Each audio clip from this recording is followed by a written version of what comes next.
It's good to see everyone. Thank you for being here. Obviously, didn't plan on this night. Just came out that way. When I last saw you guys, I told you that we needed to make changes, and we have started that process. While I cannot speak to all of the potential changes, as it's hard to predict what we might look like in a week or two. What can I talk about is draft selection and the trade we made recently. So we have been very diligent this offseason, assessing every aspect of this team and made the initial changes to staff that were very difficult yet necessary. So the highlights, we added Wes Unseld, Dan Craig to our coaching staff. We moved John Bryan to front of the bench. We brought Henry Domerkant as an assistant now from Windy City, and Billy D. III will take over as the head coach of Windy City. We also added Eric Waters as director of health and performance. So a lot of staff stuff is still in progress. I'm giving you a lot of information because you're obviously happy to see me. I do not give you enough time, but here I am. A lot of information. I'm obviously happy about the trade. I'm happy that we were able to get this deal done and bring Josh to Chicago, bringing a very talented guard that is an elite playmaker and rebounder with elite size. His game is predicated on making everyone better around him. Those guys are hard to find, and they are not available. We were fortunate to get him, and it comes at a high price, which was a C. I wanted to thank Alex for an amazing 3 years. He was great for the city of Chicago and Bulls organization, and we wish him all the best in OKC. And the last, obviously, to touch on a pick today. It's an exciting day. Another Chicago kid. One caveat that he's also, Lithuanian. I did not plan for this today. It just worked out that way. But we're very excited to add him to our young group. Very versatile wing swing that played for Ignite. We watched him all year, and very happy to add him. I take my role of reshaping this team very seriously, and tonight was an important step in that direction. As I've said, everything is on the table. I want fans to know that we are committed and the process of building a team for a long-term success. So we've made some initial changes this offseason, and now our focus shifts on Friday to free agency. Well, we can't predict exactly what's going to happen. We determined to strengthen our roster. With that, I'll open it up for questions. Artūras, hey now. You say obviously you can't predict what you're going to look like in a week or two, but it's hard not to look at the Caruso for Giddy trade and now obviously adding a 19-year-old and not look at it overall as the start of a pivot from competitiveness, fighting for play-in or the 8th seed, to maybe more of a youth movement. Is that where you guys are headed? I think directional stuff we're going to be able to more establish in a week or two. So we're going to wait. I'm going to let the free agency process work it out, and we're going to have more information. I can comment that later. Joe Colley, Sun-Times. Hi, Joe. Hi. One of the things before we get to that is with Josh, one of the things he brought up was his role changed as the team got better. The opposite of that is as the team got better, his role diminished. What did you see his season play out to be? And are you concerned that, yes, I mean, he comes with a lot of promise, but on a team that was preparing for a championship run, he kind of faded, lost playing time in that Dallas series, and then lost a starting job eventually? Well, I think he's still 21.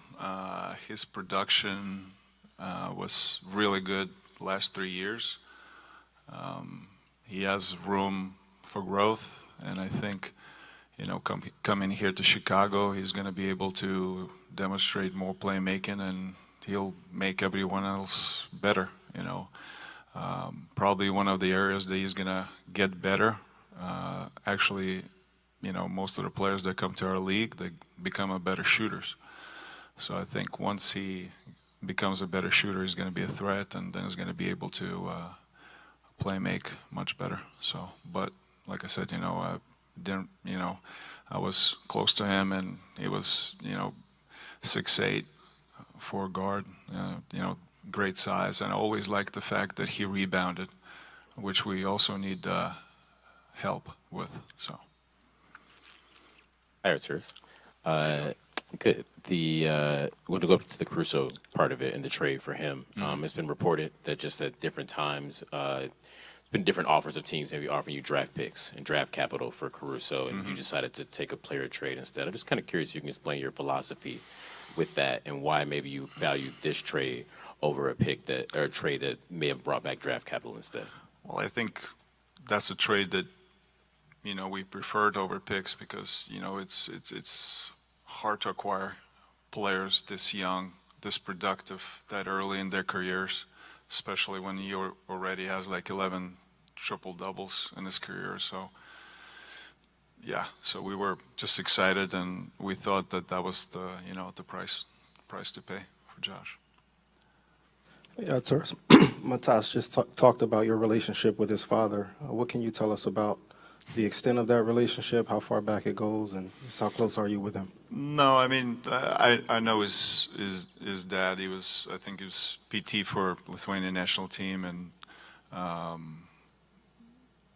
I've met him a couple of times. We had conversations, and I met him when he worked with Jonas Valančiūnas, also another Lithuanian player that plays in our league. So yeah, I knew their family. It's a good family, but he grew up in Chicago, and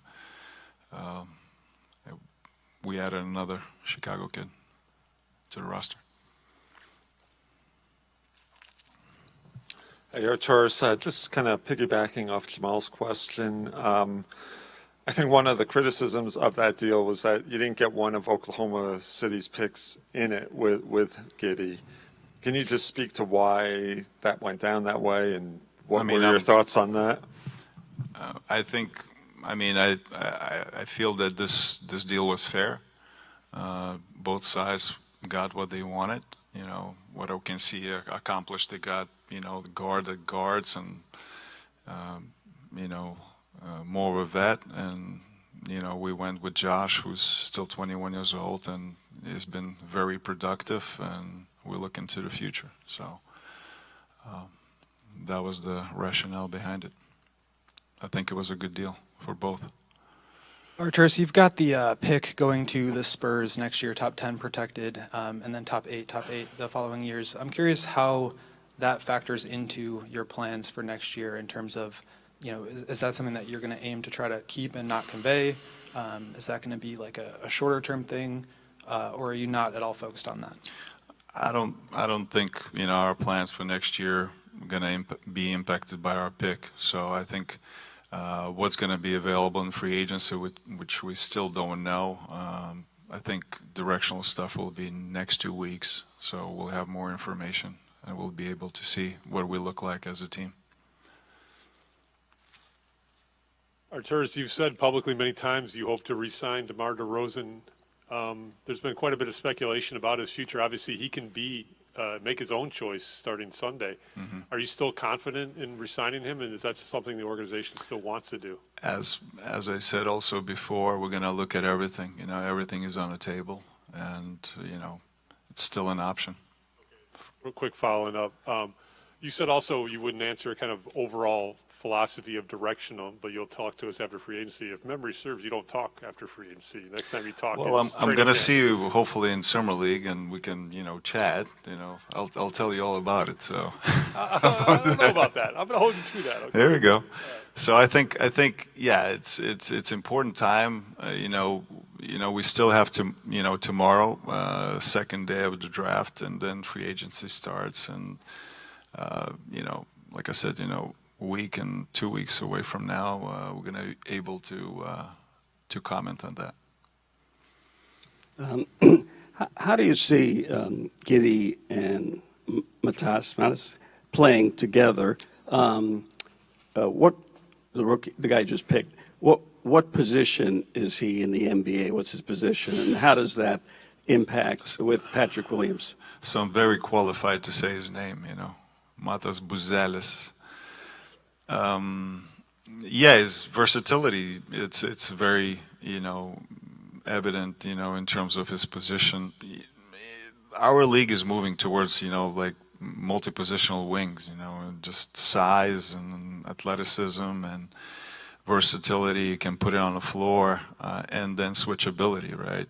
He averaged more than 2 blocks per game. So, I don't know exactly what to expect, next year, but I know that those guys are going to be on the floor, and they're very versatile. So, and then, once we know after a couple of weeks what we look like, we can, obviously talk organizational and obviously with Billy how we're going to play. Lonzo Ball expressed some optimism that he'd be ready for the start of this next season. Me too.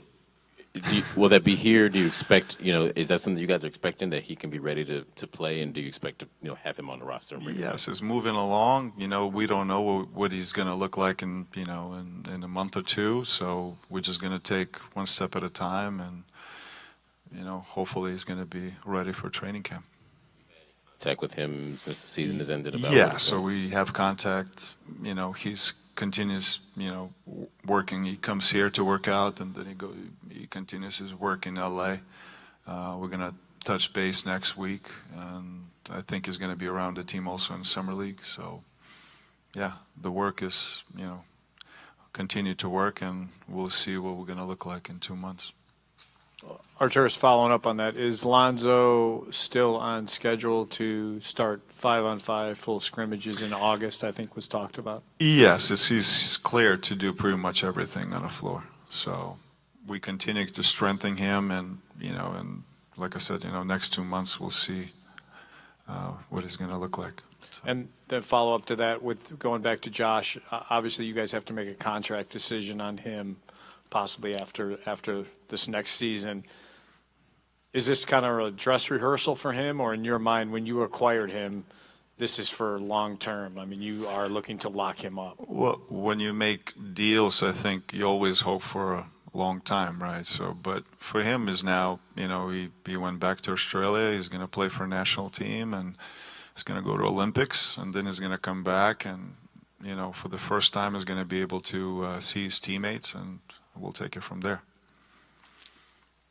Artūras, you've got 2 other guys beyond Lonzo coming off surgeries. Zach told us in February in Los Angeles that he was ahead of schedule and that he kind of expected a normal offseason. What is his status, and what is Patrick Williams' status in terms of coming off his surgery? I think Zach is fully cleared to do everything, and Patrick is still on his way to recovery. But they, like I said, they should be ready this summer. So I think so. We got to look at his schedule, but I think he was planning to be ready for training camp. Yeah.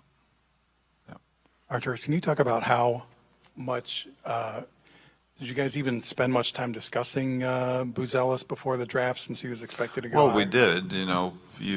You spend weeks and weeks on studying those guys. You expect certain guys to go earlier before you, and certain guys drop. But again, we were patient. At 11 pick, that's what we had picked the highest, and we made a selection, and we're really happy to see him there. Can't you tell? I'm very happy.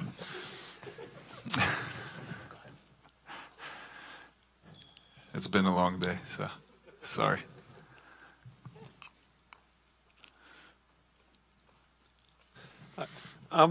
What do you think Matas got or gained by going the G League route versus the college route? And what do you see as the pros and cons in a situation like that?